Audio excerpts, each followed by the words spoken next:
Well, thank you, Jeff and Mary Jane. I specifically asked them to sing that as a part of this message this morning. Thank you to Alice. It's good to hear you again.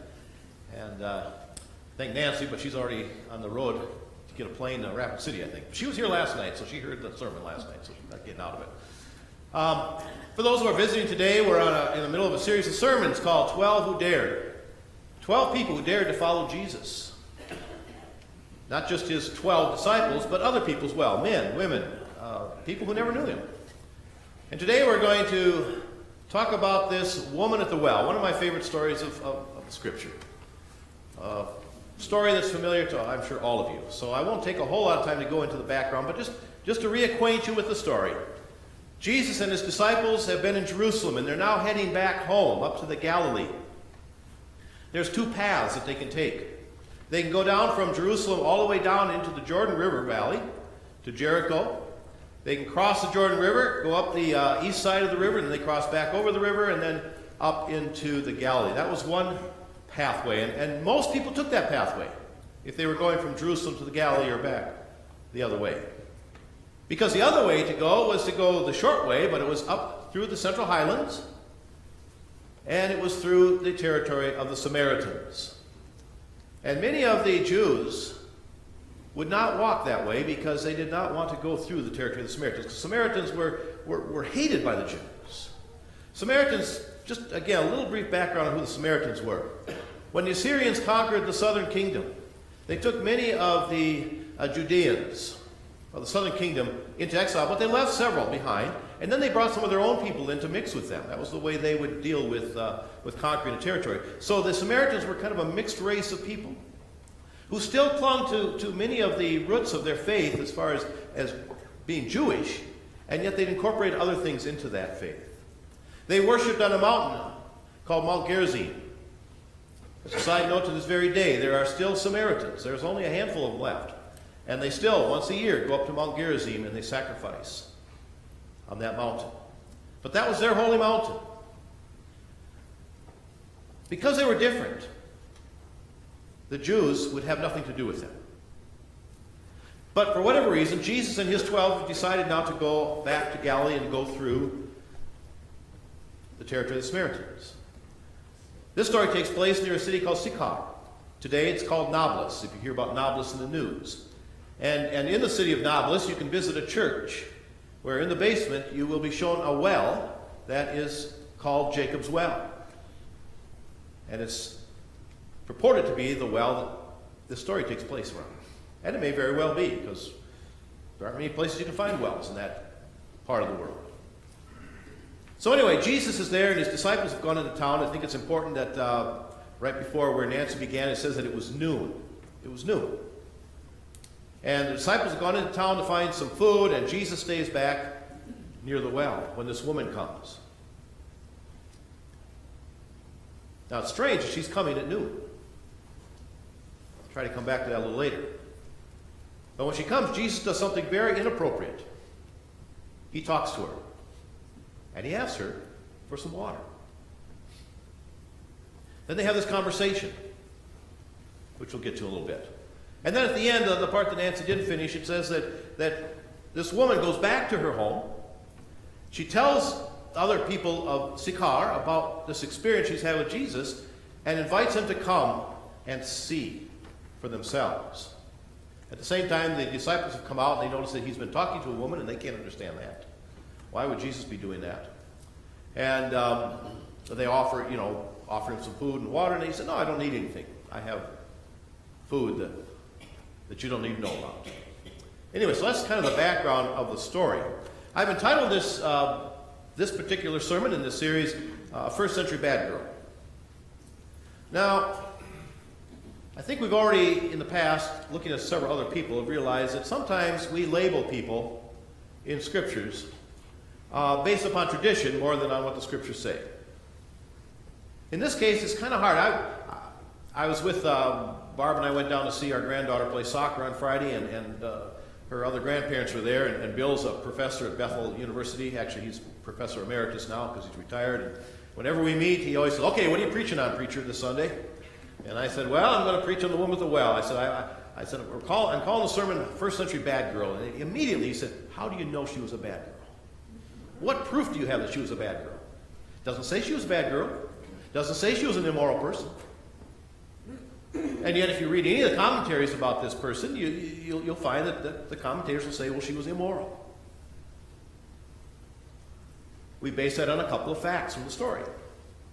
We base it on the fact that it says she had 5 husbands, and the one that she's with now is not her husband. Bill said, well, how do you know what happened to those 5 husbands? Maybe they all died. Maybe she's been a widow 5 times. There's nothing immoral about that. And I'm guaranteeing you that if she had 5 husbands and they all died and I was the 6th one, I wouldn't marry her either. I think I'd rather live in sin than take that chance. No, we don't know. We don't know what happened to those 5 husbands. But we assume that, she's just been skipping around. The other indication that she's an immoral person is that she came out to the well at noon. Anybody in their right mind, that part of the world, would come out in the early morning when it was cool. But for some reason, she comes out alone. There's no indication there's anybody else around at that time, which could possibly point to the fact that she has been someone who's been shunned by the community, that she doesn't go out early in the morning because she's sick and tired of the stares she gets and some of the comments that are made about her, and so she comes out when she knows no one else will be there. And so that's another clue. And then Bill said, yeah, but what about the fact that she goes back to the town and she talks to them and they accept what she has to say and they come out to see Jesus? She wasn't completely shunned. So, we can't say for certain, one way or the other. But the indications are, most commentators say, this was a woman who was shunned by her community. This was an immoral woman in some way or another. But the bottom line is that really doesn't matter to the story. And it really doesn't matter to what I want to say today. What really matters is that Jesus is at the well, and the Samaritan woman, regardless of her reputation, comes out to get water, and he speaks to her. Now you have to understand, in the first century, if you were a Jewish man, there are certain people that you just didn't talk to. There are certain people, and now listen to this carefully, that I would label the other with a capital O. We're going to be talking today about the other. But there were certain people that were the other. Women. A Jewish man would not talk to another woman out in public, unless it was his wife. Children, that story about the mothers who bring their children to see Jesus, the disciples say, no. A Jewish man wouldn't have time for children. Certainly not Samaritans, Gentiles, anybody who had leprosy. And if you were the upper crust of the Jewish society, about the 3%, you wouldn't have anything to do with the other 97%. It was a social thing, economic thing. So there are many people that you wouldn't have anything to do with that we would label the other. There was a wall between you and them. And so right here, when Jesus speaks to this woman, he breaks down 2 of those barriers. He's speaking to a woman, and she's a Samaritan. And if we want to throw in that she was immoral, okay, then there's another 3rd barrier that was broken down. Because if you were a good Jew and a righteous Jew, you wouldn't talk to anybody but other righteous Jews. He broke down those barriers. And he created a bridge to this woman. He started to ask her some questions, to make some points, to draw her in. And he began to share the message that he wanted to share with her at that particular time. He created a bridge to the others. And boy, were people surprised. The disciples were certainly shocked. But the story ends with the people from the village coming out to meet him. And they end up inviting him to stay for several days. We don't know exactly how long, but he stayed in their village with them and taught them. You can only imagine how many barriers were broken, how many bridges were created in those few days that Jesus had. Well, today I want to talk about the other. And I want to begin by asking you, who is the other in your life? Who are those that make you feel uncomfortable? Who are those that, if you had the option, you would certainly shun? I think we've all had experiences. It's not necessarily always people. It could be places. It could be events that make us feel uncomfortable. If we think back in our lives, I'm sure you can think of many times when you felt uncomfortable. I can remember walking through East Jerusalem the first time by myself. East Jerusalem is a Palestinian quarter. It's the Arab quarter. And as you walk through there, people, some of them are dressed a little differently than you are, and they speak a different language, although many of them speak English, but their native tongue would be Arabic. And I can remember walking through there and just feeling very tense. Until I stopped and I asked myself, what's going on? Why are you feeling so uncomfortable here? And I realized the answer was, this was something that was new to me. This was unusual. And then I thought, what's going to happen to me here? Somebody going to grab me and hold me into a store someplace and kidnap me or whatever? Of course not. And as I continued to walk, I became more at ease as I realized it was just my uncomfortableness with something that was new. You've probably experienced that someplace in your life with someone or some group of people. I feel uneasy when I go to the doctor. How many of you have been have had surgery down at St. Cloud? I've been up there. You know where they go. They put you in those little rooms to start with, and the nurse comes in and she starts talking about this and that, and then the anesthesiologist comes in and they start talking about this or that, and then the surgeon maybe will come in and start talking about this. I don't understand any of that. And then they say, "Do you have any questions?" No, just put me out and get it over with. But that's kind of an uncomfortable situation. I'm out of my element. These people all know all these medical terms and all that stuff. I'm out of my, they become in a sense the other.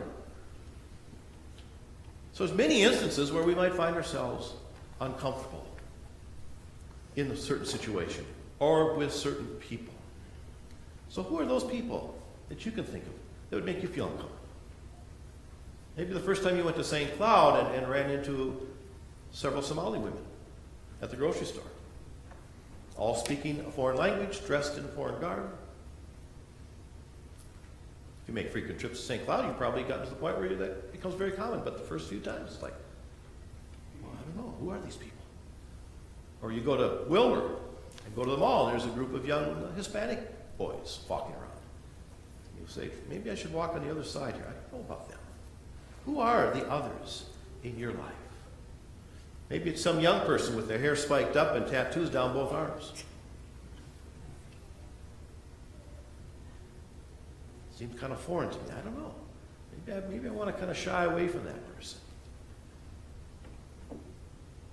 I mentioned last week, and this is going to be kind of a continuation of last week's sermon too, about the future of the church. And the fact that last Saturday night when I preached the sermon about the church, I got kind of an earful from my son, who was there, who wanted to tell me, I'll tell you why people don't go to church these days. I'll tell you why the 20 and 30-somethings don't go to church. And one of the reasons they don't go to church is because they don't feel comfortable here. Because this, in effect, we are the other to them. On Sunday morning, when we get all dressed up, and we come into this kind of foreign territory here, and sing these foreign songs, but they're also foreign to us. Some of these young people. They have become the other. And how welcome would they be if they came into our sanctuary on a Sunday morning? Would we embrace them? Would we welcome them with open arms? Or would we stand back and go, wonder what they're doing here today?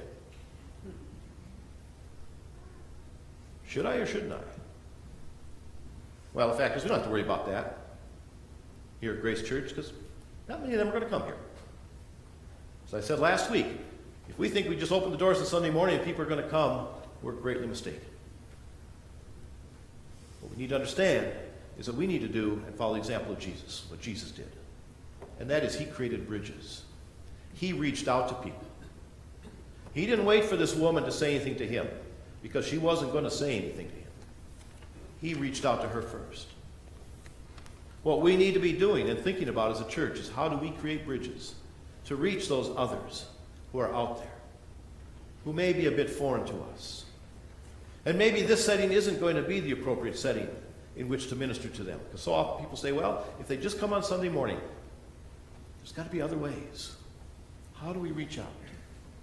How do we create those bridges? That's what we're going to be talking about in the coming months here at Grace Church. As I said last week, we've created one bridge to the U-Zone. We minister to a lot of young people over there that we'll probably never see here. But we have an opportunity to touch their lives. And what are some of the other bridges that we can create? Personally, individually, or corporately, together, to reach those who we would call the other. How do we bring the message of Christ to them?